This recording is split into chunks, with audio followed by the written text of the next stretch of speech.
Assalamualaikum warahmatullahi wabarakatuh dan salam sejahtera. Kembali lagi bersama saya Rusdi Syarif.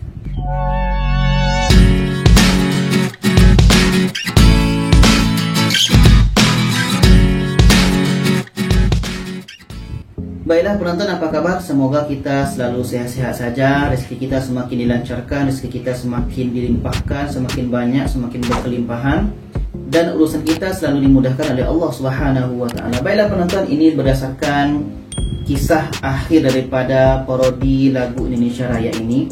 Nampaknya sudah sampai ke penghujungnya, yaitunya sudah tertangkap pelaku utamanya, yang mana pelaku utama ini masih bocah belasan tahun. Umurnya masih 11 tahun atau kelas 5 SD lah ya. Kalau di Malaysia disebut dengan darjah 5. Dan yang satunya lagi itu yang berumur 16 tahun, bermakna itu masih sekolah menengah ya. Jadi ini sangat memalukan sekali bagi seluruh rakyat Indonesia, karena yang membuat parodi itu rupanya warga negara Indonesia sendiri. Dan tentunya ini menjadi PR, pekerjaan rumah, homework bagi seluruh rakyat Indonesia, baik rakyat biasa sampai kepada pemimpin-pemimpinnya. Bagaimana mencorakkan anak didik bangsa, bagaimana nanti generasi-generasi ini bisa dididik secara baik. Jadi sebelum kita bahas lebih lanjut ini, sekarang kita lihat dulu ada berita baik bagi warga negara Malaysia, yaitunya KPN, Ketua Polis Negara Malaysia Tan Sri Abdul Hamid mendapatkan pingat atau gelar kehormatan daripada Presiden Jokowi, Presiden Indonesia. Dan di sini kita lihat Tan Sri Abdul Hamid dianugerahkan pingat dari Presiden Indonesia. Kalau kita lihat di bawahnya ini, penganugerahan itu sebagai tanda penghormatan di atas kerjasama yang terjalin di antara Polis Diraja Malaysia dan Polri, Polisi Republik Indonesia. Di sini disebutkan bahwa Tan Sri Abdul Hamid ini dianugerahkan tanda kehormatan bintang Bayangkara Utama. Ini bukan kaleng-kaleng ya. Ini penghargaan yang sangat luar biasa daripada Indonesia.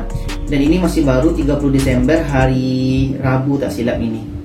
Jadi saya ucapkan tahniah kepada Tan Sri Abdul Hamid dan juga seluruh polis Malaysia. Dan sekarang kita lihat videonya. Bernama Abdul Hamid berkata penganugerahan yang diterimanya itu merupakan penghormatan di atas hubungan baik yang terbina sejak sekian lama di antara kedua-dua agensi keselamatan ini. Anugerah bintang Bayangkara Utama yang diterima ini selepas PDRM membantu Polri menahan penjenayah yang sangat dikehendaki pemerintah Indonesia. Dengan rasa rendah diri ya, saya mengongsi penganugerahan ini kepada setiap warga 130,000 orang warga PDRM. Anggaplah penganugerahan bintang ini sebagai pengiktirafan kepada setiap warga PDRM yang telah sama-sama menabur bakti ya, bekerjasama membantu pihak Polisi Republik Indonesia dalam menegakkan undang-undang. Penganugerahan tersebut disampaikan Duta Indonesia di Malaysia, Hermono, dalam satu majlis tertutup di Bukit Aman pada Rabu. Majlis turut disaksikan wakil kerajaan Indonesia dan Polri di Republik itu menerusi sidang video.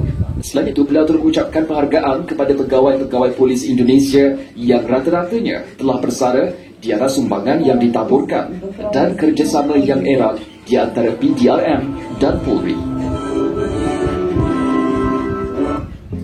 tahniah sekali lagi kepada Tan Sri Abdul Hamid, Ketua Polis Negara Malaysia, dan juga seluruh polis Diraja Malaysia atas pingat ini yang diberikan oleh Presiden Jokowi, Presiden Indonesia. Dan anugerah ini diberikan tentunya bukan hanya oleh satu kes, tapi oleh banyak kes yang telah diselesaikan selama tahun 2020 ini. Dan tentunya mudah-mudahan kerjasama ini semakin erat dan semoga Indonesia Malaysia selalu damai ya.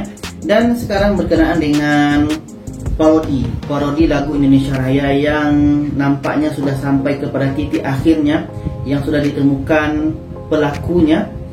Ya, tertangkapnya pelaku utama ini berkat Polis Diraja Malaysia yang pergi ke Sabah hari itu dan mendapatkan seorang suspek di sana yang berumur 40 tahunan itu. Dan setelah itu diberikan kepada polisi Indonesia untuk mengesyaki atau mencari pelaku utama ini. Dan rupanya telah dicari beberapa hari dan ditemukanlah satu orang berada di Sabah Malaysia dan 1 orang lagi berada di Kabupaten Cianjur tak silap Indonesia. Jadi sekarang kita lihat videonya ya. Ini dari Kompas TV 1 Januari, masih baru ya.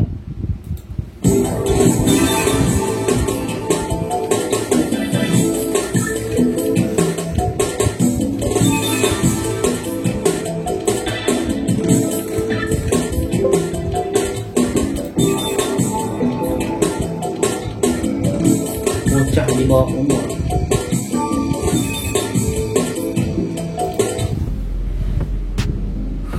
Berusia 11 tahun ya. Kalau di Indonesia nih SD kelas 5, bermakna kalau di Malaysia memang tak silap tuh darjah 5 ya. Masih kecil sekali. Sudah bisa mengadu 2 negara. Seperti apa besarnya nanti. Kita doakan mudah-mudahan dia diberikan hidayah ya.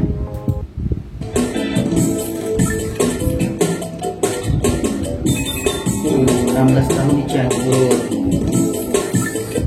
Jadi yang 16 tahun tadi di Cianjur, yang 11 tahun tadi ada di Sabah, Malaysia.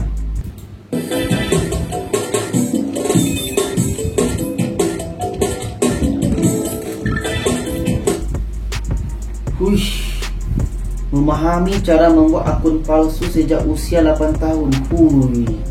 Saya aja yang seperti ini umurnya tidak tahu bagaimana cara buat akun palsu. Ya, menyedihkan rupanya.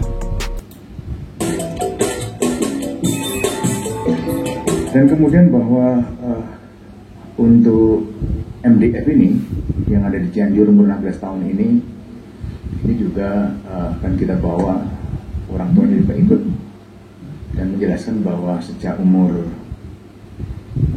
8 tahun ya, umur 8 tahun MDF ini sudah diberikan orang tuanya handphone gitu ya.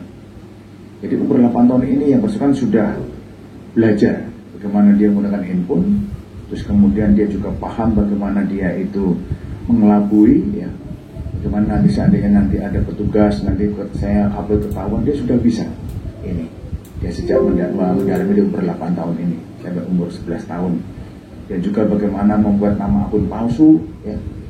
Dia melakukan semuanya ini.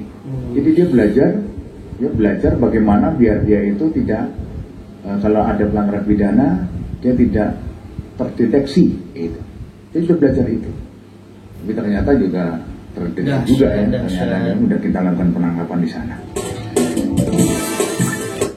Dahsyat. Sejak umur 8 tahun dah pandai buat akun palsu. Mau jadi apa itu nanti budak. Kita doakan penonton mudah-mudahan dia diberikan hidayah oleh Allah Subhanahu wa taala dan dia tahu kesilapannya, dan dia ini masih kecil, masih 11 tahun dan 16 tahun ya Allah. Mudah-mudahan tidak diikuti oleh bocah-bocah lainnya, tidak diikuti oleh netizen-netizen lainnya untuk membuat hal seperti ini, hal-hal yang memalukan negara Indonesia. Dan tentunya hal-hal seperti ini tidak terjadi lagi untuk di masa depan. Jadi tahniah kepada masyarakat netizen Indonesia yang mau mengakui kesalahan yang selama ini menghina Malaysia.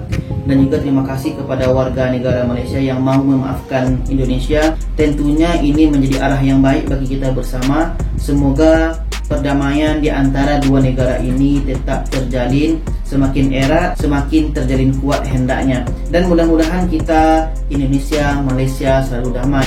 Dan itu saja, mudah-mudahan video ini bermanfaat. Jangan lupa share video ini kepada yang lainnya supaya lebih ramai yang tahu. Terima kasih. Wassalamualaikum warahmatullahi wabarakatuh.